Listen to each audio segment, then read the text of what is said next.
चार काम कर लो रब जन्नत अता कर देगा।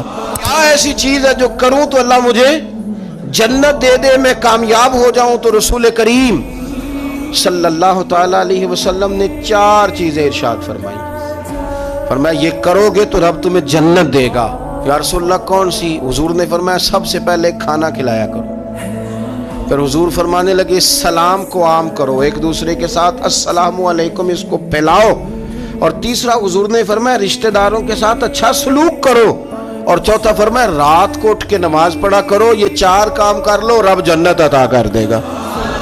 रात को उठ के नमाज पढ़ो, खाना खिलाओ, सिला रहमी करो, सलाम आम करो। तीन चीजें इस हदीस में हुजूर ने बंदों के ताल्लुक से बयान की। और एक नमाज का जिक्र किया चौथे नंबर पे जाके, रब करीम की इबादत के ताल्लुक से। ये तीन भी इबादत ही हैं, लेकिन शर्त यह है कि हमारा मिजाज सिला रहमी का, हमारा मिजाज खाना खिलाने का, हमारा मिजाज सलाम को आम करने का।